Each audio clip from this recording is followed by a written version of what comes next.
देखिए, अब हम जो बात करते हैं उत्तर अमेरिका महाद्वीप की करते हैं। जो हम पहला कॉन्टिनेंट पढ़ेंगे उत्तर अमेरिका महाद्वीप, इसके बाद दक्षिण अमेरिका महाद्वीप, अफ्रीका महाद्वीप, इसी प्रकार हम सारे के सारे महाद्वीप पढ़ने का काम करेंगे मेरे भाई। देखिए, जो उत्तर अमेरिका महाद्वीप है, ये एक इससे पहले की वीडियो बनाई हुई है वर्ल्ड ज्योग्राफी के नाम से, विश्व भूगोल के नाम से, उसे आप जाकर के देखना, डिस्क्रिप्शन में उसका लिंक मिलेगा आपको, उस चीज को देख लेना, उस वीडियो को देख लेना, उस मैटर को देख लेना, वो बड़ी इंपॉर्टेंट है। उसमें चीजों को समझाया गया है कि किस महाद्वीप में कौन सी चीज अवस्थित है, मोटी मोटी सारी बात उस महाद्वीप, उसमें बिल्कुल बेस पता चल जाएगा आपको। बिल्कुल जो महाद्वीप बनने का निर्माण जो बिल्कुल बेस होता है, वो सारी चीजें आपको उसमें पता चल जाएगी। इसके बाद ये वाला महाद्वीप, हम पहला महाद्वीप स्टार्ट करते हैं। इस महाद्वीप को कहते हैं मेरे भाई उत्तर अमेरिका महाद्वीप। कौन सा महाद्वीप? उत्तर अमेरिका कॉन्टिनेंट। इस महाद्वीप का एक बार आप स्क्रीनशॉट ले लीजिए। इस महाद्वीप को आप अपनी कॉपी में पेन से नोट कर लीजिए। जो चीज जहां पर है आप उसी चीज को बना लेना, बाकी जो चीज मैं आपको बता दूंगा आप उसे लिख लेना, सारी चीज इंपॉर्टेंट है। देखिए, इसके इतिहास की बात करें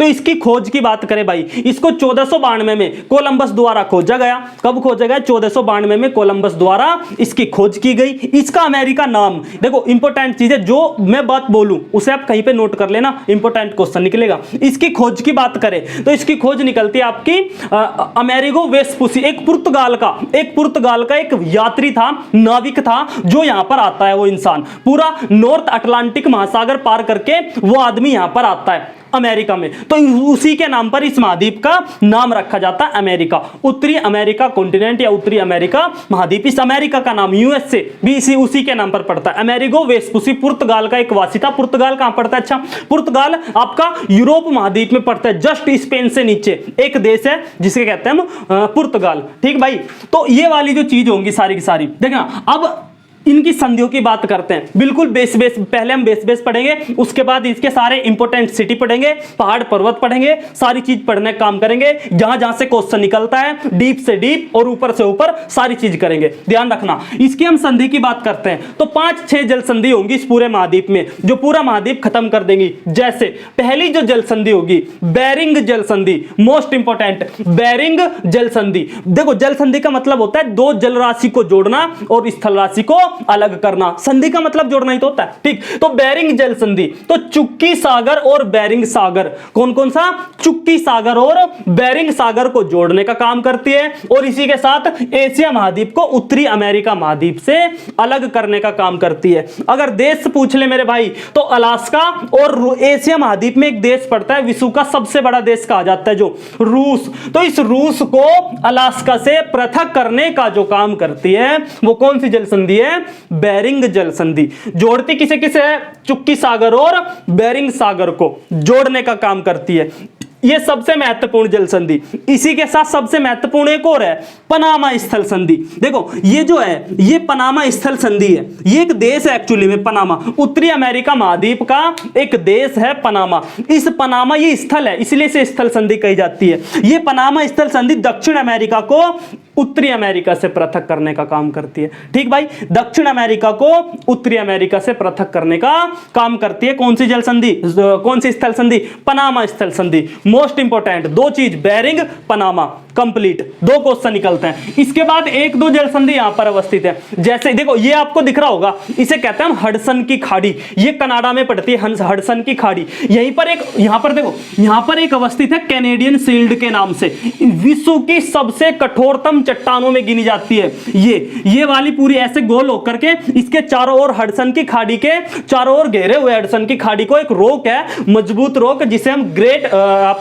आपका ग्रेट कैनेडियन शील्ड कहते हैं। कैनेडियन शील्ड तो वो यही है जो विश्व की कठोरतम चट्टानों में गिनी जाती है। इसी के बिल्कुल पूर्व दिशा में हडसन की खाड़ी अवस्थित है। और यहां पर आपको एक दिख रहा होगा सागर, लैब्राडोर सागर। तो लैब्राडोर सागर और हडसन की खाड़ी को जोड़ने का जो काम करती है वो हडसन की जल संधि करती है। ठीक भाई, किसकी जल संधि? हडसन की जल संधि। लैब्राडोर सागर और हडसन की खाड़ी को जोड़ने का काम हडसन की जल संधि करती है। जल जोड़ दिया, अलग किसे करेगी? तो दो द्वीप है, बैफिन द्वीप और उनगावा द्वीप। कौन कौन से मेरे भाई? एक तो बैफिन आइलैंड और उनगावा प्रायद्वीप। जो उनगावा प्रायद्वीप है ये कनाडा का क्षेत्र है। उनगावा प्रायद्वीप, प्रायद्वीप क्या होता है? जो तीन और पानी से घिरा होता है, जो तीन और पानी से घिरा होता है उसको क्या कहते हैं? प्रायद्वीप कहा जाता है। अपना भारत एक प्रायद्वीप है, अरब भी एक प्रायद्वीप है। ठीक भाई, तो उनगावा प्रायद्वीप, उनगावा प्रायद्वीप को बैफिन द्वीप से जोड़ने का काम करती है हडसन की जल संधि। तीन जल संधि कंप्लीट। इसके बाद आता है डेविस जल संधि। इंपोर्टेंट, डेविस जल संधि तो ऐसी नॉर्मली पूछ लिया जाता, कहां पर अवस्थित है? तो कनाडा या उत्तरी अमेरिका महाद्वीप में। जो डेविस जल संधि है वो देखो बे ऑफ बैफिन अर्थात बंगाल बैफिन की खाड़ी और लैब्राडोर सागर को जोड़ने का काम करती है। और अलग किसे किसे करती है? ध्यान समझना, डेविस जल संधि एक तो बैफिन की खाड़ी और लैब्राडोर सागर को जोड़ने का काम करती है, और अलग करने का ग्रीनलैंड और बैफिन द्वीप। ग्रीनलैंड किसके अधीन है? डेनमार्क के। याद रखना, ग्रीनलैंड और बैफिन द्वीप के मध्य है। ग्रीनलैंड और बैफिन आइलैंड के मध्य कौन सी जल संधि अवस्थित है मेरे भाई? डेविस जल संधि। इसी के जस्ट बराबर में पड़ता है आइसलैंड। आइसलैंड की राजधानी रिक्याविक उत्तरी सबसे ऊंची राजधानी कही जाती है। उत्तरी गोलार्ध की सबसे ऊंची राजधानी आइसलैंड यहीं पर अवस्थित है, बराबर में जस्ट आइसलैंड। अच्छा, आइसलैंड के मध्य में एक जल संधि है, यदि आपको पता हो, डेनमार्क जल संधि कहते हैं जिसे डेनमार्क जल संधि। वो यही है, आइसलैंड और ग्रीनलैंड के मध्य डेनमार्क स्ट्रीट है, डेनमार्क जल संधि है। ठीक भाई, इसकी बात इतनी हो जाती है। ये देखो, ये होगी जल संधि उत्तरी वाली। इसके बाद एक दो जल संधि आपके दक्षिणी में भी पड़ी हुई है, जैसे फ्लोरिडा की जल संधि। फ्लोरिडा नाम से ही पता चल रहा है, फ्लोरिडा के मध्य होगा, अमेरिका का प्रांत है। यह है अमेरिका। अमेरिका की राजधानी वॉशिंगटन डीसी, जो पोटोमैक रिवर के, यहां पर एक रिवर बहती है जिसका नाम है पोटोमैक। इस पोटोमैक रिवर नदी के किनारे, इस पोटोमैक रिवर के किनारे आपका वॉशिंगटन डीसी बसा हुआ है। इसी के जस्ट ऊपर को चलोगे आप, इसी के जस्ट ऊपर पहुंचोगे तो न्यूयॉर्क सिटी मिलेगा आपको, आपकी सपनों की दुनिया न्यूयॉर्क सिटी मिलेगा, जहां पर गगनचुंबी इमारतें हैं। ठीक भाई, गगनचुंबी इमारतों के लिए विश्व प्रसिद्ध शहर न्यूयॉर्क सिटी है भाई। ठीक, तो न्यूयॉर्क सिटी किसका शहर है? अमेरिका का, यूएसए का, यूनाइटेड स्टेट ऑफ अमेरिका। ये वॉशिंगटन डीसी से जस्ट ऊपर पड़ता है न्यूयॉर्क सिटी। ठीक बात, इतनी बात हो जाती है। जल संधि की बात कर रहे हैं हम, फ्लोरिडा जल संधि। जो फ्लोरिडा जल संधि है वो भाई, ये जो आपको दिख रहा होगा, ये जो प्रायद्वीप दिख रहा है ना, ये फ्लोरिडा है मेरे भाई। कौन सा है? फ्लोरिडा। तो फ्लोरिडा और युकातन प्रायद्वीप, कौन कौन सा? फ्लोरिडा और, देखो ये भी एक प्रायद्वीप है ना, ये भी एक प्रायद्वीप है। और यहां पर देखना एक ये है द्वीप जिसका नाम है क्यूबा। तीन चार देखो, फ्लोरिडा, युकातन, क्यूबा, जमैका, हित्ती, ये सारे के सारे जो द्वीप दिख रहे हैं, ये बहुत सारे हैं। ये सारे जो द्वीप है ना, ये सारे द्वीप आपके कैरेबियन सागर, यहां पर एक सागर पड़ता है जिसका नाम है कैरेबियन सागर। इस कैरेबियन सागर के द्वीप है, और इन कैरेबियन सागर में जितने भी द्वीप पड़ते हैं सभी को क्या कहा जाता है? वेस्ट इंडीज कहा जाता है। क्या कहा जाता है भाई? वेस्ट इंडीज कहा जाता है। तो जो फ्लोरिडा जल संधि है वो किस किस के मध्य होगी? क्यूबा और फ्लोरिडा प्रायद्वीप। किस किस के मध्य?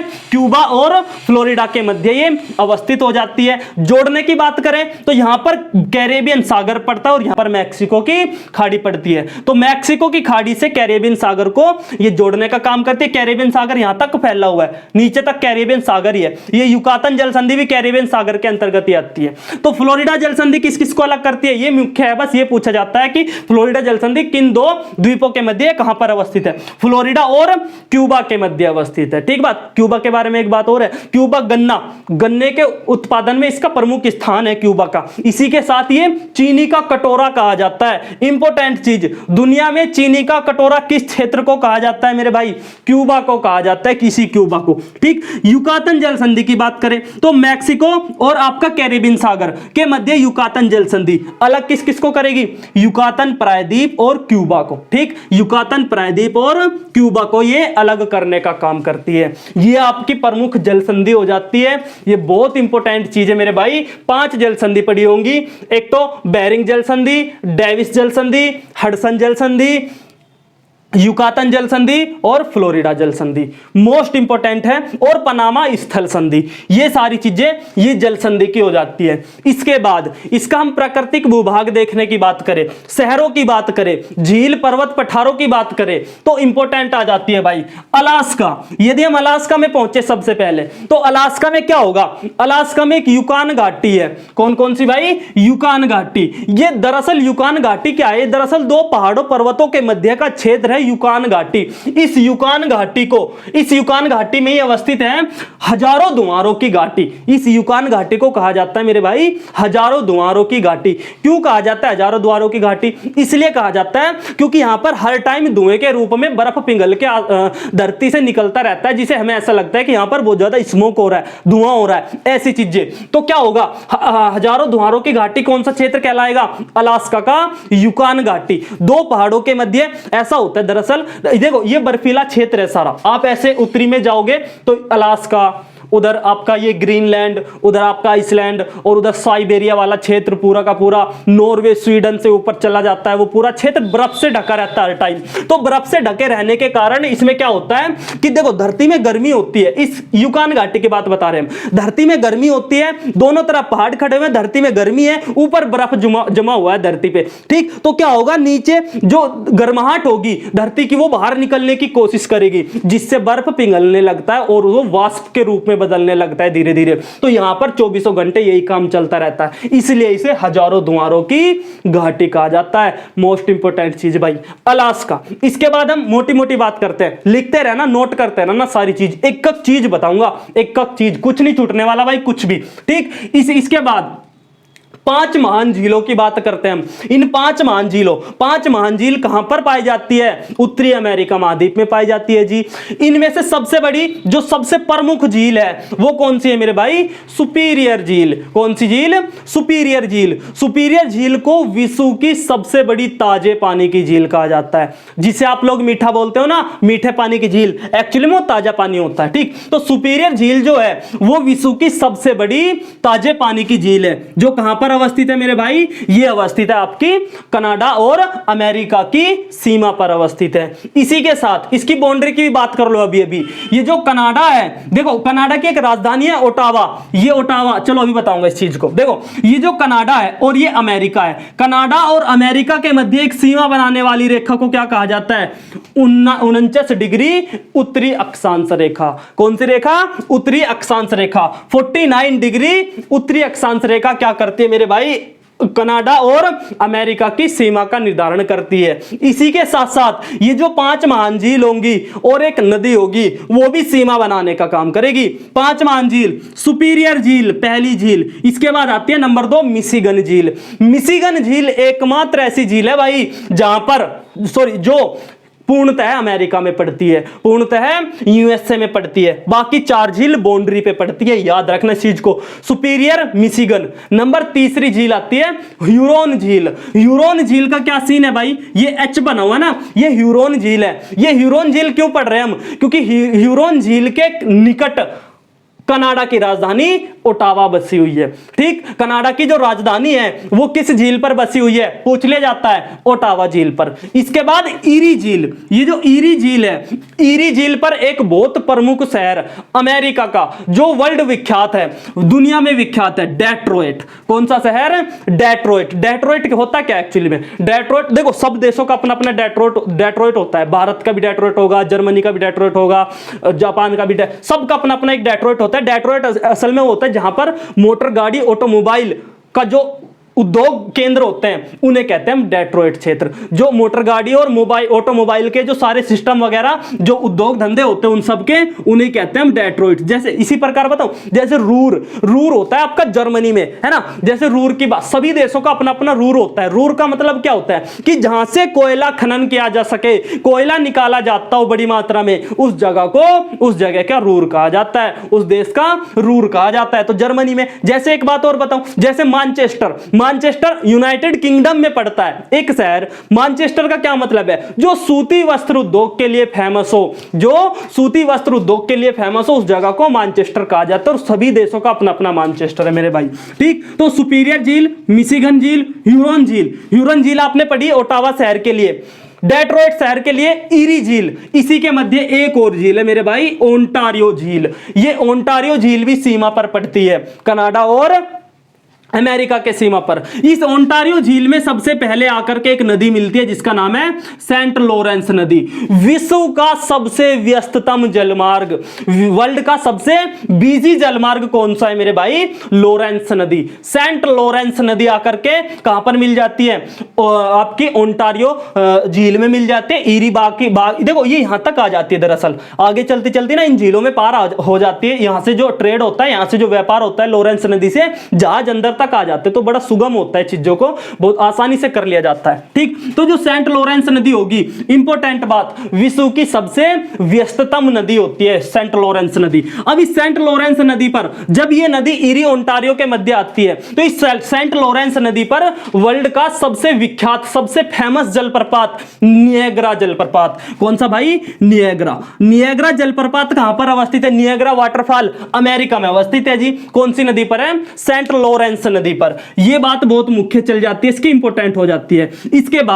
इसके बाद इसकी राजधानी देख लेना, वॉशिंगटन डीसी। इसकी राजधानी इसके पूर्व में पड़ती है, अमेरिका के पूर्व में वॉशिंगटन डीसी इसकी राजधानी पड़ती है। इसी के जस्ट ऊपर न्यूयॉर्क सिटी पड़ता है मेरे भाई, जो गगनचुंबी इमारतों के लिए फेमस कहा जाता है। इसी के साथ साथ इस महाद्वीप की सबसे लंबी नदी, इस महाद्वीप की, किसकी? उत्तरी अमेरिका। उत्तरी अमेरिका की सबसे लंबी नदी जो होगी वो कौन सी होती है भाई? मिसौरी नदी, जो बाद में आकर के मिसिसिपी से मिल जाती है। ठीक, तो कौन सी नदी बन गई है? मिसौरी नदी। इस महाद्वीप की सबसे लंबी नदी कही जाती है। इसी के साथ साथ देखो इसकी जो सीमा है 49 डिग्री, 5 महान झील, सेंट लॉरेंस, इंपॉर्टेंट चीज। इसके बाद देखो ये जो मैक्सिको की खाड़ी है, इस मैक्सिको की खाड़ी भी अपने आप में एक बहुत महत्वपूर्ण योगदान रखती है।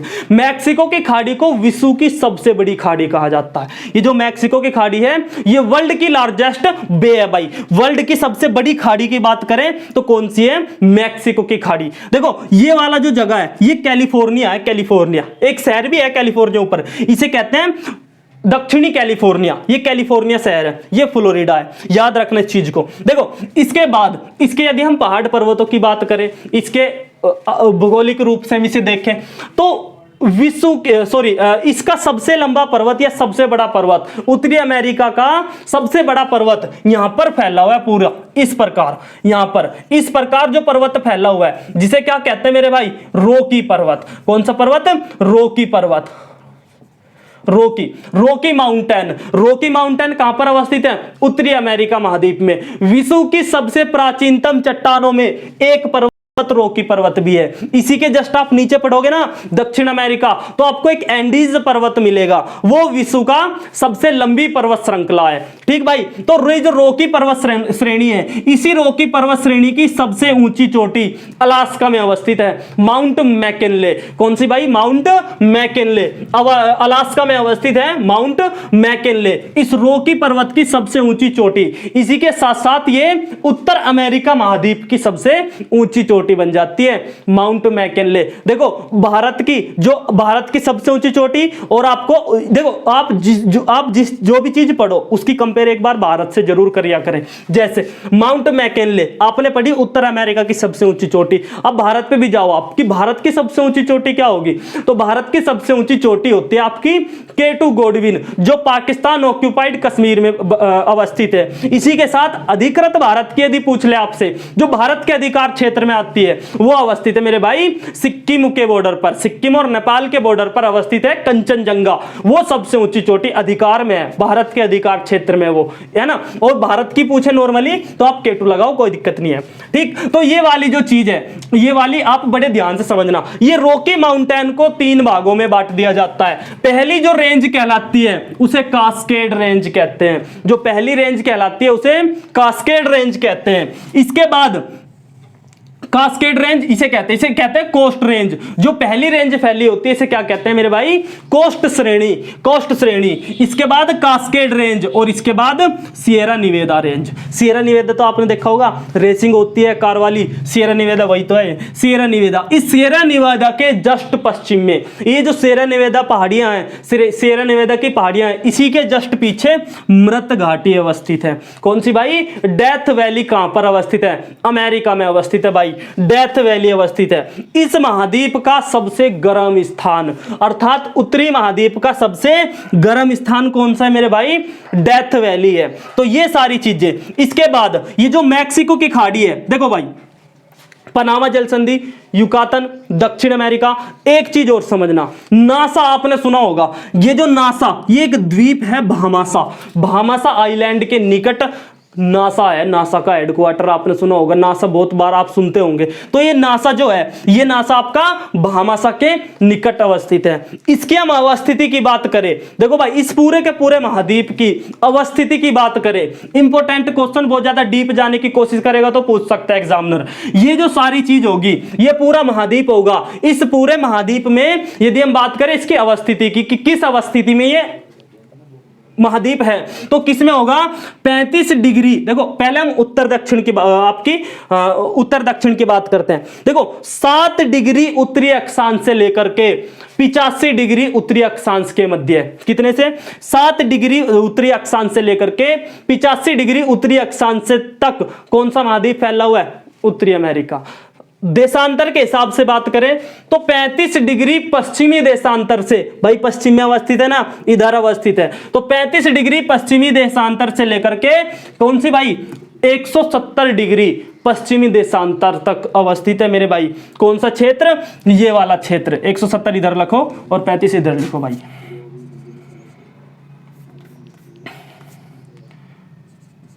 डिग्री, इसे आप 170 लिखो और आप इसे 35 डिग्री लिखो, क्योंकि आप ऐसे घुमा दोगे तो बिल्कुल सही बात। तो 35 डिग्री से लेकर के और 170 डिग्री देशांतर के आधार पर, पश्चिमी देशांतर के आधार पर ये सारी चीजें हो जाती है। ठीक भाई, तो यदि हम देखो अमेरिका की एक दो बात करने की कोशिश करें, जो अमेरिका महाद्वीप है, ये अमेरिका महाद्वीप मक्का के लिए विश्व फेमस है। किसके लिए? मक्का के लिए। इंपोर्टेंट है, प्रथम स्थान रखता है मक्का के लिए, है ना। तो ये जो उत्तर अमेरिका महाद्वीप होगा, इस उत्तर अमेरिका महाद्वीप की आपने जो बिल्कुल बेस होता है, जो बिल्कुल जड़ होती है, वो चीज आपने ये सारी चीजें कर ली। इसके बाद देखो कंटेंट लंबा हो जाता है, थोड़ा सा वीडियो खिंच जाती है, तो अपलोड करने में बहुत सारी चीजें टेक्निकल प्रॉब्लम होती है। तो इस वजह से इसका जो अगला पार्ट होगा वो दूसरी वीडियो में मिलेगा आपको। जस्ट नीचे ही, आप जस्ट नीचे जाओ, हमारा पार्ट होगा, कोई दिक्कत नहीं है, उत्तर अमेरिका कॉन्टिनेंट होगा। तो इसी का हम अगला जितना भी पोर्शन बचा, देखो क्वेश्चन एक नहीं छूटेगा, डीप से डीप और हल्के से हल्का सारी चीज करवाऊंगा। ये तो आपका बिल्कुल बेस हो गया, बिल्कुल निचोड़ हो गया उत्तरी अमेरिका महाद्वीप का। अब इसमें हम अंदर घुसने की बात करेंगे, जहां से क्वेश्चन निकलते हैं, देखना नहीं भूलना। वो वीडियो हम जल्दी अपलोड करेंगे। अपलोड क्या हो तो अपलोड ही आप देख लेना, वो नीचे ही पड़ी हुई है वीडियो, हम उस वीडियो को जरूर देखना। इसका दूसरा पार्ट है जिसमें पूरा महाद्वीप हम खत्म कर दे देंगे। उसके बाद आपके 10-15 मैं क्वेश्चन दूंगा, उन क्वेश्चनों को आप कोशिश करना, अटेम्प्ट करने की हो जाएंगे। ठीक भाई, धन्यवाद।